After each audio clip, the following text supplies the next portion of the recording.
In today's video, I would like to explore the question of just how long a dragon could possibly live for in A Song of Ice and Fire. Because we have the example of Balerion the Black Dread, who is said to have died of old age at around 200 years old. This is often cited as evidence that roughly 200 years old is about the maximum we should expect from a dragon. I mean, Balerion was the biggest and the toughest of the Targaryen dragons, so surely if he dies of old age at around 200, that has to be pretty close to the maximum, right?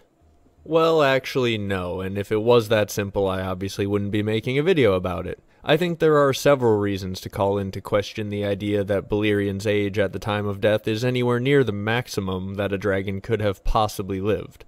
Balerion may have been a very impressive specimen, but I would even call into question the idea that he died of old age at all. He may have been very old when he died, but I think there is a much more likely cause of death that's staring us right in the face. Now, if this is true and Balerion's age wouldn't represent the maximum age a dragon could potentially live, that gets very interesting because a few of the dragons that we're going to likely meet in House of the Dragon Season 2 have been, for as long as I've been involved in the fandom, rumored to still be out there somewhere and potentially ready to pop up in our story.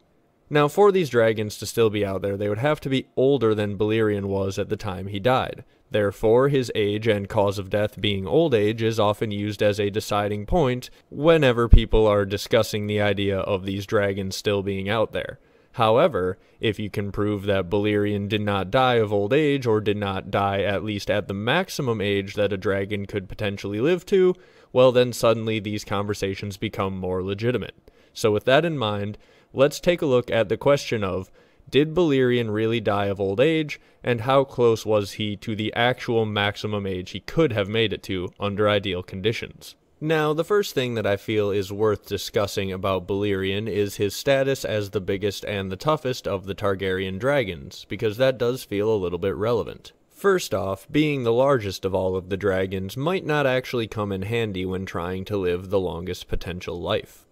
While it is true as a general rule that the larger you are as an animal, the longer lifespan you should expect, that's generally when comparing in between species. So like, a person may have a longer life than a possum, or an elephant may have a longer life than a chipmunk, and a blue whale might have the longest life of all of them. But once you get within a species and start doing the comparison, that changes a little bit. Because, you know, the world's largest person would not actually be expected to have a longer lifespan than an average person. And in fact, like, the taller you get, for example, generally, the less likely you are to live to, say, be 100 years old. Now, I'm not going to go down a deep rabbit hole into why exactly that is. You can look up the many factors for that if you want to in your own time. And I'm not exactly sure how directly that effect even applies to big fire-breathing dragons, but it is worth considering that Balerion's build and his reputation for being a big boy may not actually lead to being built for longevity.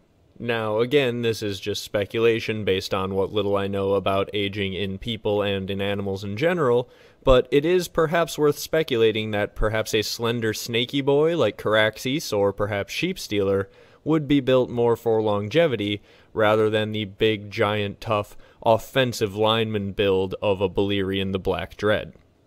But okay, let's say you want to completely discount his build and size as factors in his death and just say, nope, with dragons, the bigger you are, the longer you live, because dragons keep growing if they're not enclosed somewhere that restricts that, so therefore it's just natural that the bigger dragons would be the oldest, and we probably should ignore the size factor. Well then, let's ignore the size and move on to the next aspect of Balerion's life that I think is worth noting. He is not only built like an offensive lineman, he's got the lifestyle of one of those old, gritty offensive linemen from like the 40s, who's also a combat veteran and probably works in like a factory before they had safety requirements. And I bet he smokes too. I mean, his blood smokes, so you gotta think that he does. So you got this gritty old factory worker, offensive lineman, combat veteran that is Balerion. Are you really going to turn to that guy and say, yep, here is our model of longevity, this guy who's out there taking Dornish spears to the face on a regular basis for his 9 to 5, that's the guy we want to point to say, yep, he's the shining example of how long our species could possibly ever live? For me personally, that's also gotta be a no. I mean, Balerian's lifestyle, even if you want to ignore his physical characteristics, his lifestyle does not point to longevity. If you're out there on the front lines of multiple wars, you're taking spears to the face, you're taking wounds over the course of your life, I would suspect that that could have had an effect on Balerion, but again, I could see you wanting to dismiss this and say, no, he was fine, he was absolutely not under any threat from those Dornish spears, he's too tough, he's too big, he's too strong, all of those wounds were very minor, and he seemed to be unaffected by them. I would say, you know what, very fair point. Except for the fact that there is one wound that we cannot say Balerion was not affected by, and that is the wound that I think is our leading culprit for his actual cause of death. Now, he may have taken this wound several decades before his actual death, but he was clearly never the same again. It was the last time he was ever claimed in a serious way, and it was the last time he was ever ridden in a serious way. And unlike any wound he would have taken from a Dornish spear or an arrow, this is one that you cannot argue wasn't serious. So for those of you who don't know the story, Arya Targaryen was a young princess who claimed Balerion, and then the two of them disappeared together, which obviously caused a lot of concern for the king and everyone in the realm. This is actually the incident that led to the building of the Dragon Pit and the Dragon Keepers being founded so that no one could ever just, walk up and steal a dragon again, which, how well did that go?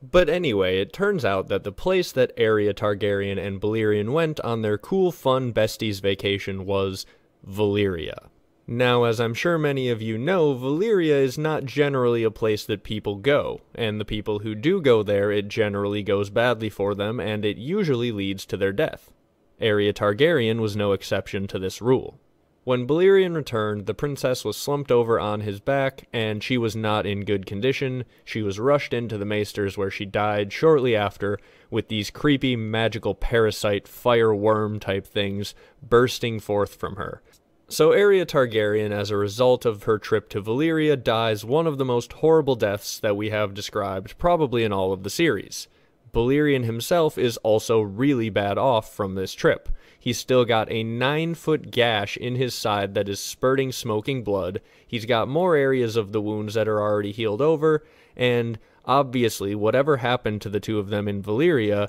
did a lot of damage and seems to be very, very powerful. So powerful that Balerion may have never fully recovered. Now, for Balerion's attempt to recover, he was taken in by the Dragon Keepers and brought to the Dragon Pit, which had been constructed while he was gone. So, if it is a thing that dragons grow until they are restricted in size by their environment, perhaps the Dragon Pit was not large enough to house Balerion, but I am actually on some level skeptical of those claims, because I assume the Targaryens were able to build a giant dragon pit, and the dragon pit, in all descriptions, seems to be large enough to house, many dragons, so it would seem weird that it would, restrict the size of one.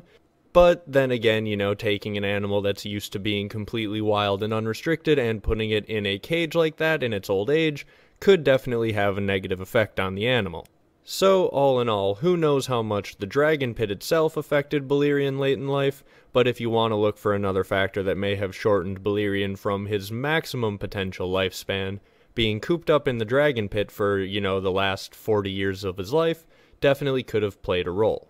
But I think, no doubt, the biggest role was played by that magical 9-foot, gaping, smoking wound that we have just discussed. We don't really know anything other than speculation about what could have caused the wound to Balerion and what could have given Arya those parasites that were living inside of her, but here is a little bit of speculation that I do think is somewhat well-founded. If those two things came from the same incident, meaning whatever put the parasites into Arya Targaryen also may have put parasites into Balerion, which, again, seems reasonable because you assume they were together when the incident happened, well, you know how parasites work is they generally don't actually want to kill their host. The idea of a parasite is to find a host that it can live inside of permanently and sap the energy and sap the life from to, feed itself. So if these are giant fiery parasites that got into Arya and got into Balerion, and then when Arya's described, she's described like she's being cooked from the inside by the presence of these things, and then her skin starts to char and smoke, and then they burst out of her and they die from the cold of being outside of her.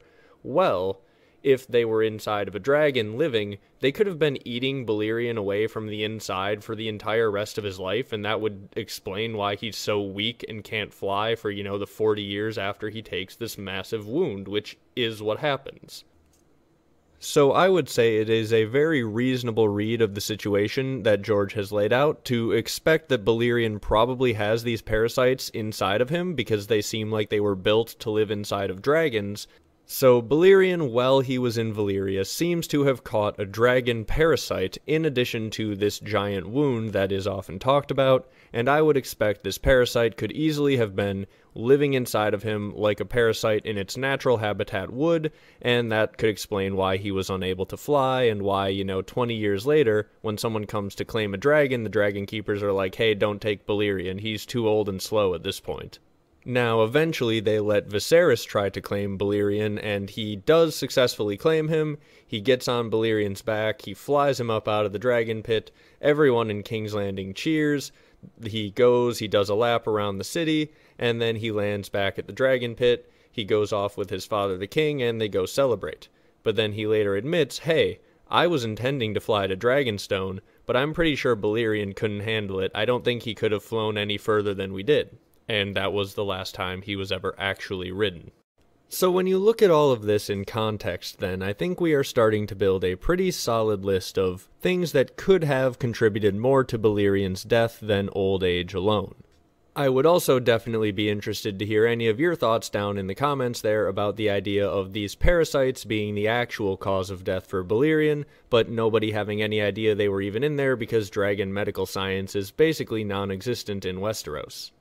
But now that we've established what we've established about Balerion's death, I think it is time to take a look at these other potential candidates for a couple dragons that have always been speculated by fans to potentially be alive somewhere. The first of these dragons that I want to talk about is Cannibal, and a lot of the speculation around Cannibal comes mostly from the idea of there being cannibals on Skagos, and many people think that, oh, what if Cannibal is hanging out on Skagos? But in any case, Cannibal is often talked about as one of the dragons that could still be around because it's one of those dragons that there is no actual notice of when it died, it just sort of disappears from the record. Now, Cannibal is the one that I'm starting with because it's the more extreme of the two cases, and it's actually a bit in dispute as to how old this dragon actually even is, because there are legends that this dragon was living on the island before the Targaryens even arrived, which would mean more than 114 years before the conquest, which would mean more than 400 years before the start of our main story. Now, it is worth noting that some people dispute this claim that the dragon predates the Targaryens, but also if the dragon did predate the Targaryens, it would then be from like some sort of separate genetic lineage than the Targaryen dragons, so maybe its lifespan would be different in some way, but who really knows? In any case, Cannibal, rumored to be a 400-year-old dragon. Could we realistically expect a dragon to live to be that old? Well, I am unfortunately not an expert on reptile aging processes or longevity, so you're going to have to give me 30 seconds. Okay, I have now skimmed one article, and I am now an expert on reptile longevity and aging processes, and here's what I have found. As any expert in anything will tell you, turns out it's complicated. So basically, reptile aging processes are not the most well understood thing, but those examples of reptiles living to be super, super, super old are definitely a thing that can happen, and that may not be reflective of like the average lifespan of the species. So whereas you may have a reptile species where their average lifespan is like 60, occasionally you'll just get members of that species that live to be like 100, and that seems to be just a thing if they're in like ideal conditions. That sort of thing can happen. So on the question of Cannibal still being around, if he has in some way found ideal conditions, I think we are left with a very firm and solid, I don't know, maybe it could happen. It's definitely plausible. Personally, I think any theory that would involve Cannibal still being around would require it to have a pretty relevant use to the actual story itself, but I would definitely not rule it out completely just based on the dragon age. Cannibal would be a shockingly old dragon given the examples we are given, but it wouldn't be completely out of the realm of possibility, so therefore it would probably be fair game if George wanted to bring him back into the story in some way. It would probably only take a line or two establishing how he lived in ideal conditions and was taken care of for it all to really work. So, okay, if Cannibal is at least a plausible, well then Sheepstealer is a definitely plausible, because Sheepstealer would only have to be roughly 270 years old or a little bit less at the time of the main story. Now, this is relevant for those of you who watch the channel because you will know that in a recent video I have suggested that perhaps Sheepstealer was the dragon that was seen above Winterfell because it would match the description of a great winged snake, because Sheepstealer is a skinny brown dragon and probably the only unaccounted for, potentially still alive, snaky-looking dragon in all of the story.